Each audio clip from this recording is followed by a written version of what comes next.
Oke, kita bakal bahas sesuatu yang kayaknya semua pernah ngalamin deh. Soal aturan gak tertulis di sekolah yang tanpa sadar ngebentuk cara kita belajar. Coba deh inget-inget, pernah nggak sih pas di kelas kamu tahu banget guru atau dosenmu salah, tapi diem aja? Nah, rasa ragu-ragu buat ngomong itu yang mau kita bongkar sekarang. Kutipan ini wah dalam banget sih artinya.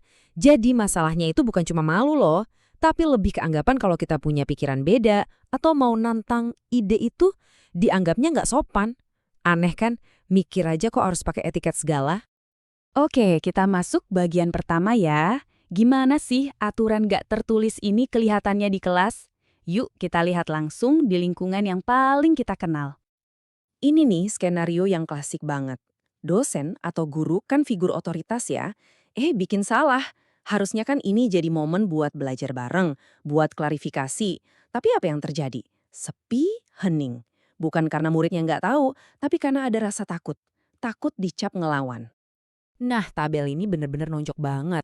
Coba lihat deh, murid yang diem, nurut, itu dibilangnya baik, sopan. Tapi giliran ada yang aktif, nanya, kritis, malah dibilang nggak sopan, cari perhatian, atau sok kinter. Jadi sistemnya tuh kayak lebih ngehargain kepatuhan daripada rasa penasaran.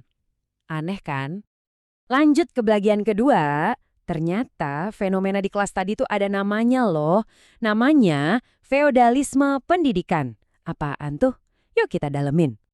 Intinya gini, feodalisme pendidikan itu menganggap guru sebagai sumber kebenaran mutlak. Satu-satunya. Nggak bisa salah, nggak bisa diganggu-gugat.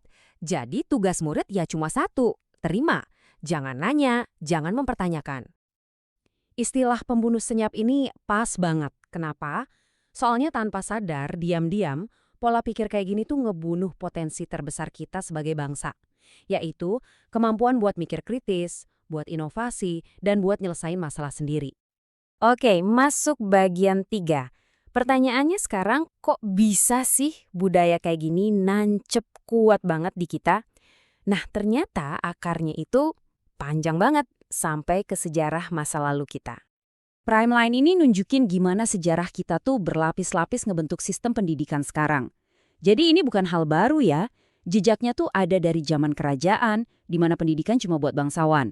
Terus tradisi pesantren, di mana kiai itu dihormati banget, sampai ke budaya Jawa yang, dimanfaatin sama penjajah.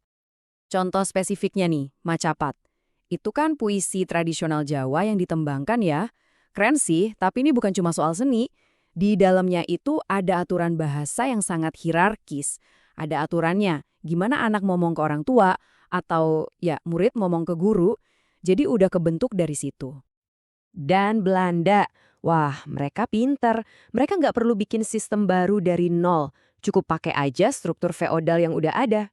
Tujuannya jelas banget, bukan buat bikin kita pinter, tapi buat nyetak pekerja yang nurut, biar mesin ekonomi mereka jalan terus. Oke, lanjut. Bagian keempat. Jadi, apa sih harga yang harus kita bayar buat budaya kepatuhan ini? Setelah tahu akarnya, sekarang kita lihat dampaknya di zaman sekarang. Dampaknya itu kayak efek domino, pikiran kritis tumpul, otomatis inovasi juga mandek, sekolah malah jadi pabrik penyeragaman, yang akhirnya nyetak warga negara pasif, yang nerima informasi gitu aja. Skala besarnya, SDM kita jadi ketinggalan, dan kurikulumnya ya gitu deh, fokusnya hafalan, bukan bener-bener paham.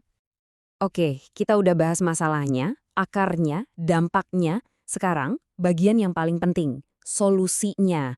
Gimana cara kita keluar dari sini? Ada kok cara belajar yang baru.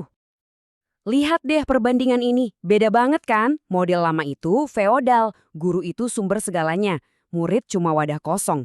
Nah, model baru, Merdeka Belajar, itu kebalikannya. Perannya dibalik, murid yang aktif ngebangun pengetahuannya, dan guru jadi pemandu, jadi fasilitator. Di balik ide Merdeka Belajar ini, ada teori keren namanya konstruktivisme. Gampangnya gini, ilmu itu bukan sesuatu yang dituang dari guru ke murid. Tapi ilmu itu dibangun, dikonstruksi sama si murid sendiri. Lewat apa? Ya lewat pengalaman, diskusi, mecahin masalah. Jadi proses belajarnya jadi benar-benar milik si murid. Teorinya kedengaran ribet ya. Tenang, prakteknya bisa dimulai dari hal yang simpel tapi powerful banget. debat di kelas. Coba bayangin deh, guru lempar satu pertanyaan kontroversial yang mancing banget buat mikir. Muridnya nggak lagi diam nunggu jawaban. Mereka harus bikin argumen, dengerin argumen temennya, dan menganalisis. Nah dari situ mereka belajar kalau jawaban terbaik itu datang dari adu nalar, bukan dari nurut aja. Jadi pada akhirnya pertanyaannya balik ke kita semua. Sekolah kita mau jadi apa? Penjara buat pikiran atau justru tempat buat membebaskan pikiran? Pilihan kita hari ini, itu yang bakal nentuin masa depan bangsa kita.